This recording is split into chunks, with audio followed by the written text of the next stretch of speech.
लाओ। दो, दोस्तों पर ज्यादा भरोसा मत करो, दुश्मनों का इस्तेमाल सीखो। शक्ति के खेल में यह एक गहन और महत्वपूर्ण नियम है कि तुम अपने दोस्तों पर बहुत ज्यादा भरोसा न करो। दोस्त जितना भरोसेमंद और सच्चे लगते हैं, वे अक्सर उसी कारण तुम्हें सबसे पहले धोखा दे सकते हैं, क्योंकि वे जल्दी जल जाते हैं, ईर्ष्या करते हैं और अपने स्वार्थ के लिए कभी-कभी अत्याचारी भी बन सकते हैं। इसके विपरीत, एक सच्चा दुश्मन वह होता है जो अपने सम्मान और वफादारी को साबित करने के लिए ज्यादा प्रतिबद्ध होता है। यदि तुम्हारे पास कोई दुश्मन नहीं है, तो किसी न किसी तरह दुश्मनी कर लो, क्योंकि दोस्तों से ज्यादा तुम्हें दुश्मनों से सावधान रहना चाहिए। ऐतिहासिक उदाहरण एक, मिखाइल तृतीय और बेसिलियस का संघ। 9वीं सदी के बीजान्टिन साम्राज्य में मिखाइल तृतीय नाम का एक नवयुवक सम्राट बना। उसका दोस्त बेसिलियस, जो पहले एक साधारण घोड़े का प्रशिक्षक था, उसकी चमकदार दोस्ती ने शुरुआत में उसे शक्ति और उच्च पद दिलाए। बेसिलियस ने मिखाइल की हर इच्छा पूरी की, उसको ऊर्जा और सलाह दी और एक विश्वासपात्र मित्र की तरह दिखा। लेकिन समय के साथ जब बेसिलियस ने खुद को मजबूत किया और सत्ता में बढ़त हासिल की, तो उसने मिखाइल के चाचा, जो सेना के प्रमुख थे, को मार डाला।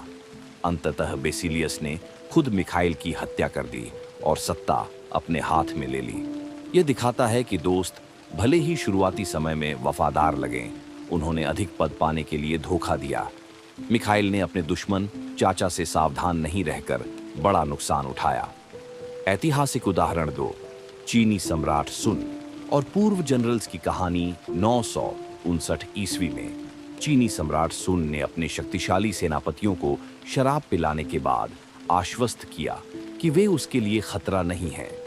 उसने उन्हें विस्थापित करके संन्यास और ढेरों संपत्तियां दी। इस रणनीति से उसने अपने संभावित दुश्मनों को शांत किया और सत्ता बनाए रखी। कई बार सुन ने अपने पूर्व विरोधियों को सम्मानित कर उनके बदले की भावना को भी खत्म कर दिया।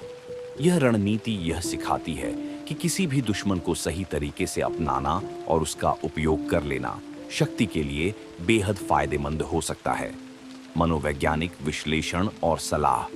दोस्त अक्सर हमारी भावनाओं से प्रभावित होते हैं। वे अपनी जलन, असुरक्षा या स्वार्थ के कारण हमें धोखा दे सकते हैं। इसलिए दोस्तों को दोस्ती के लिए रखें, लेकिन काम के लिए सबसे सक्षम और भरोसेमंद लोगों का चयन करें। दुश्मन जिन्हें आपको हर हाल में नीचे गिराना होता है, वे ऐसी चुनौतियां प्रदान करते हैं जो आपको मजबूत और सतर्क बनाती हैं। दुश्मन के साथ संबंध बनाना और उसे वफादार बनाना स्मार्ट चाल है, क्योंकि उनके पास आपको साबित करने का मकसद हो सकता है। व्यवहार में लागू करने के तरीके। 1, ऑफिस में किसी प्रतिद्वंदी को सहयोगी बनाएं, ताकि वे आपकी सफलता में हिस्सेदार बने और उनकी वफादारी गहरी हो। 2, जब भी आपको कोई बड़ा काम करना हो, तो चुनिंदा दुश्मनों का इस्तेमाल कर अपने हित साधें। 3, दोस्तों पर अंधविश्वास न करें, उनके व्यवहार पर लगातार नजर रखें। 4, कभी-कभी दुश्मनी या प्रतिस्पर्धा आवश्यक होती है, जिससे आपकी बुद्धिमत्ता और चालाकी विकसित होती है। नैतिक और सामाजिक दृष्टिकोण। दोस्त और दुश्मन दोनों ही हमारे जीवन का हिस्सा हैं, परंतु संतुलन बनाना जरूरी है। बहुत अधिक दोस्ती से कामकाजी रिश्ते जटिल हो सकते हैं, इसलिए काम के लिए निष्पक्ष और कुशल सहयोगियों को चुनें। दुश्मनों को दोस्त बनाकर आप उनकी ऊर्जा को सकारात्मक दिशा में मोड़ सकते हैं, जो आपकी ताकत को बढ़ावा देगा। प्रमुख उद्धरण।